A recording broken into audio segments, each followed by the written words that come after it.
Federalist 24. The powers necessary to the common defense further considered. For the Independent Journal. Author, Alexander Hamilton. To the people of the state of New York.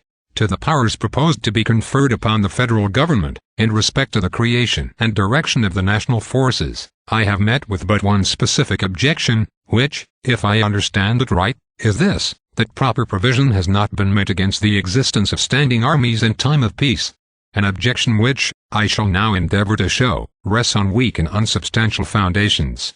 It has indeed been brought forward in the most vague and general form, supported only by bold assertions, without the appearance of argument, without even the sanction of theoretical opinions, in contradiction to the practice of other free nations, and to the general sense of America, as expressed in most of the existing constitutions. The propriety of this remark will appear, the moment it is recollected that the objection under consideration turns upon a supposed necessity of restraining the legislative authority of the nation, in the article of military establishments. A principle unheard of, except in one or two of our state constitutions, and rejected in all the rest. A stranger to our politics, who is to read our newspapers at the present juncture, without having previously inspected the plan reported by the convention, would be naturally led to one of two conclusions, either that it contained a positive injunction, that standing armies should be kept up in time of peace, or that it vested in the executive the whole power of levying troops, without subjecting his discretion, in any shape, to the control of the legislature. If he came afterwards to peruse the plan itself, he would be surprised to discover that neither the one nor the other was the case, that the whole power of raising armies was lodged in the legislature, not in the executive, that this legislature was to be a popular body, consisting of the representatives of the people periodically elected, and that instead of the provision he had supposed in favor of standing armies, there was to be found, in respect to this object, an important qualification even of the legislative discretion, in that clause which forbids the appropriation of money for the support of an army for any longer period than 2 years, a precaution which, upon a nearer view of it, will appear to be a great and real security against the keeping up of troops without evident necessity. Disappointed in his first surmise, the person I have supposed would be apt to pursue his conjectures a little further. He would naturally say to himself, it is impossible that all this vehement and pathetic declamation can be without some colorable pretext. It must needs be that this people, so jealous of their liberties, have, in all the preceding models of the constitutions which they have established, inserted the most precise and rigid precautions on this point, the omission of which, in the new plan, has given birth to all this apprehension and clamor.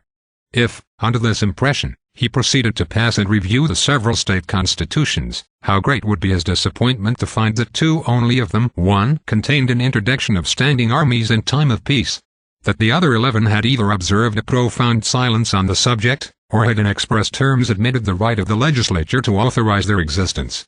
Still, however, he would be persuaded that there must be some plausible foundation for the cry raised on this head. He would never be able to imagine, while any source of information remained unexplored, that it was nothing more than an experiment upon the public credulity, dictated either by a deliberate intention to deceive, or by the overflowing of zeal to intemper it to be ingenuous. It would probably occur to him that he would be likely to find the precautions he was in search of in the primitive compact between the states. Here, at length, he would expect to meet with a solution of the enigma. No doubt, he would observe to himself, the existing confederation must contain the most explicit provisions against military establishments in time of peace, and a departure from this model, and a favorite point, has occasioned the discontent which appears to influence these political champions. If he should now apply himself to a careful and critical survey of the Articles of Confederation, his astonishment would not only be increased, but would acquire a mixture of indignation, at the unexpected discovery, that these articles, instead of containing the prohibition he looked for, and though they had, with jealous circumspection, restricted the authority of the state legislatures in this particular, had not imposed a single restraint on that of the United States.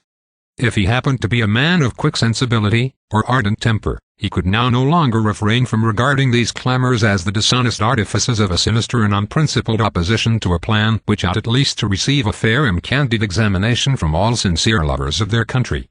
How else, he would say, could the authors of them have been tempted to vent such loud censures upon that plan, about a point in which it seems to have conformed itself to the general sense of America as declared in its different forms of government, and in which it has even superadded a new and powerful guard unknown to any of them?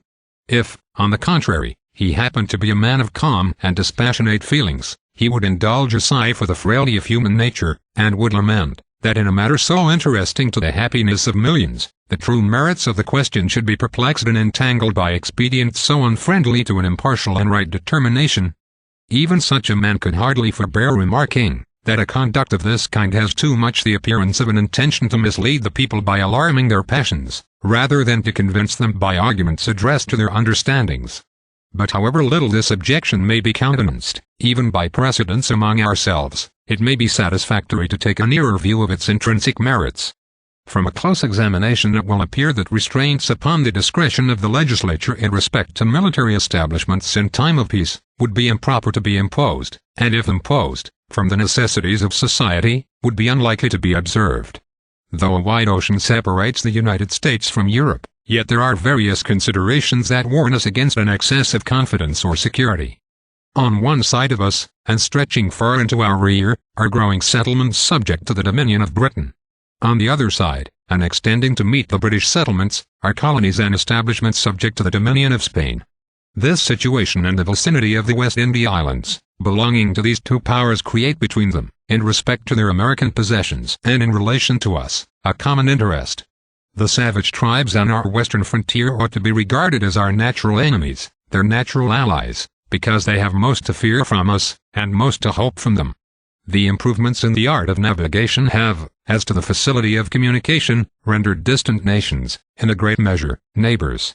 Britain and Spain are among the principal maritime powers of Europe. A future concert of views between these nations ought not to be regarded as improbable. The increasing remoteness of consanguinity is every day diminishing the force of the family compact between France and Spain. And politicians have ever with great reason considered the ties of blood as feeble and precarious links of political connection. These circumstances combined admonish us not to be too sanguine in considering ourselves as entirely out of the reach of danger. Previous to the Revolution, and ever since the peace, there has been a constant necessity for keeping small garrisons on our western frontier. No person can doubt that these will continue to be indispensable, if it should only be against the ravages and depredations of the Indians. These garrisons must either be furnished by occasional detachments from the militia, or by permanent corps in the pay of the government. The first is impracticable, and if practicable, would be pernicious. The militia would not long, if at all, submit to be dragged from their occupations and families to perform that most disagreeable duty in times of profound peace. And if they could be prevailed upon or compelled to do it, the increased expense of a frequent rotation of service, and the loss of labor and disconcertion of the industrious pursuits of individuals, would form conclusive objections to the scheme. It would be as burdensome and injurious to the public as ruinous to private citizens. The latter resource of permanent corps in the pay of the government amounts to a standing army in time of peace. A small one, indeed, but not the less real for being small. Here is a simple view of the subject that shows us at once the impropriety of a constitutional interdiction of such establishments, and the necessity of leaving the matter to the discretion and prudence of the legislature. In proportion to our increase in strength, it is probable, nay, it may be said certain, that Britain and Spain would augment their military establishments in our neighborhood. If we should not be willing to be exposed, in a naked and defenseless condition, to their insults and encroachments, we should find it expedient to increase our frontier garrisons in some ratio to the force by which our western settlements might be annoyed. There are, and will be, particular posts, the possession of which will include the command of large districts of territory, and facilitate future invasions of the remainder. It may be added that some of those posts will be keys to the trade with the Indian nations.